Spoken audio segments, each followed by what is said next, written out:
Today on the No One Knows podcast, Russell Westbrook gets into it with a fan, and it's not good.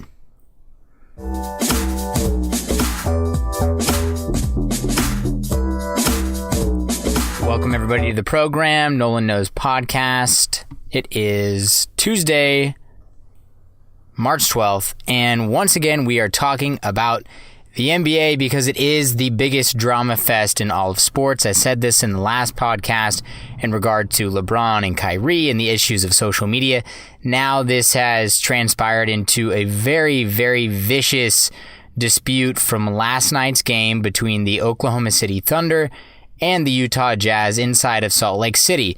Now, Russell Westbrook has never been one to shy away from being aggressive or passionate about what he does or how he plays, even what he wears. And I respect that about Westbrook. I think he's one of the best players in the league.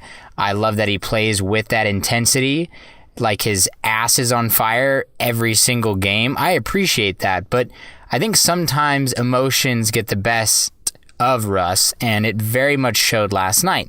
So, as of this morning, the report was that Russell Westbrook was, on the court side near the bench, and a fan is yelling at him, and Russ turns and looks at him, and the videos that were being disseminated on Twitter, Instagram, showed Russell Westbrook saying a lot of very derogatory terms, and things that we can't really necessarily say over the air. But here is just a taste of what Russ said last night.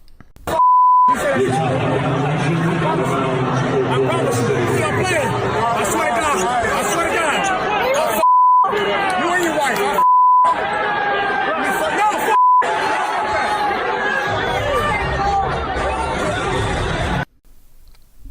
Okay, as I mentioned, I love Russ Westbrook. I think he's phenomenal. I love his passion. I love his energy.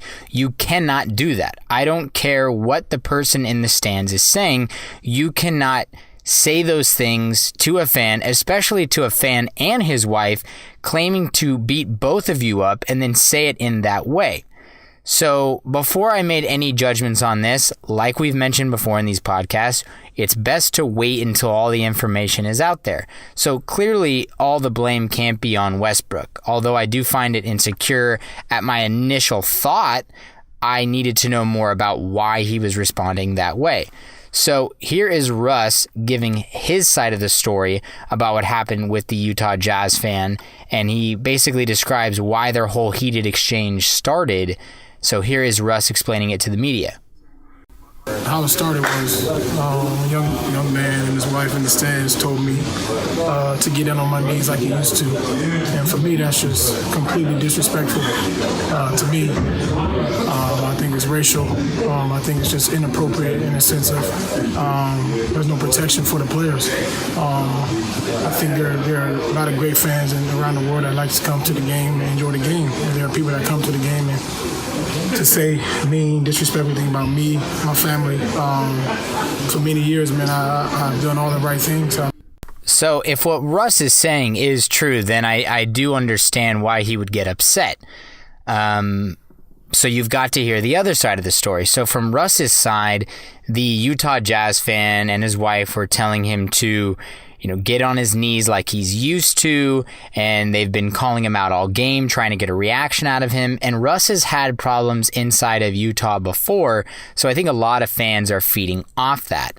So the fan then has his own opportunity to respond about what he says actually went down, and it's a much different story than what we hear from Russ. So here is the fan who is now being told to everyone that his name is Shane Kiesel or Keisel, not quite sure the pronunciation, but here's the Utah Jazz fan giving his side. So, like I said, initially I was like, I'm talking with Westbrook, I mean, the guy's one of the greats, but he's also classless. I don't care. He can threaten me all he wants. I was the one talking to him. But don't threaten a woman. She's 5 feet tall and 110 pounds, man. I mean, never said a word to him. All right, so there's a clear discrepancy here. This is a game of telephone, but I'm going to take the side of Westbrook. The fan is claiming that he told Russ to ice his knees, and that's why he got upset. I don't think that's the case. I don't think that's what the fan was saying. And since this has all occurred, of course, everyone goes like vultures and attacks his social media pages. So Shane, the Jazz fan, there were screenshots released of him saying very derogatory terms about black people, about Russell Westbrook specifically. So this guy came to the game last night clearly with an organized plan or an agenda. He wanted to attack Russell Westbrook, and he did do that. And he did succeed. Westbrook reacted in a very negative way, and that's what these fans are trying to get you to do.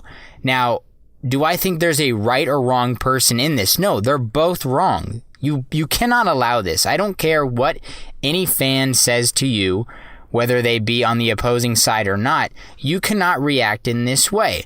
And a lot of the arguments this morning have come out and said, well, Russ, you get paid so much money and you make millions and you're a superstar, you shouldn't be upset.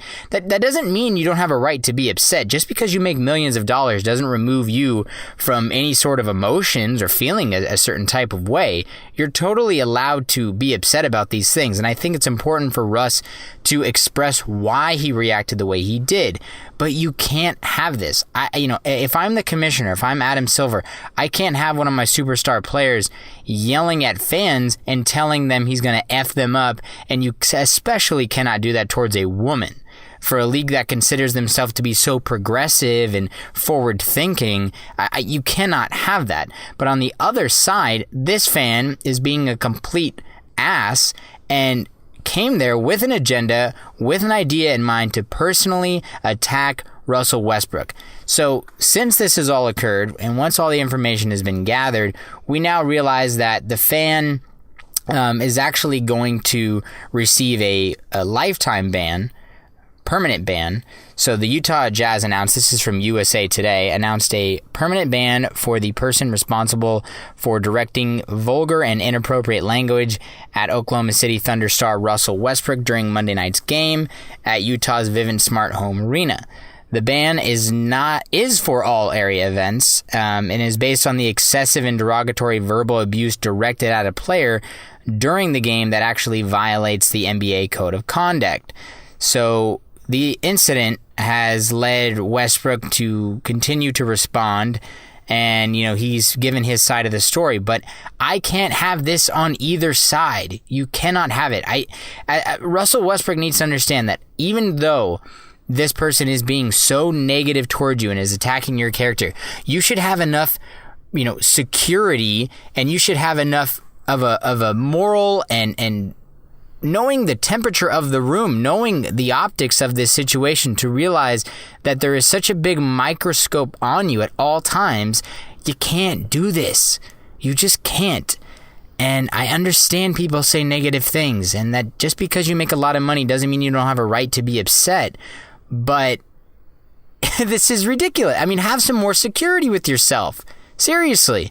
Ignore this. Be better than this, and say something about it in the media and say, this is what was said to me. I was upset. I don't think we should allow this type of behavior. And people are going, well, where do we draw the line with heckling, and what are we going to do about it? No. There's a difference between heckling and literally telling someone to get on their knees and saying derogatory terms, and then being racist on your own Twitter account, which then further proves that you're clearly a person that doesn't have a great moral compass. So we all know what can be said and what can't be said. We don't need a rule book for this. There's kids at the game. There's families at the game. Come on. Everybody has a general moral understanding of what should and should not be said or done at these public games. It's really not that hard.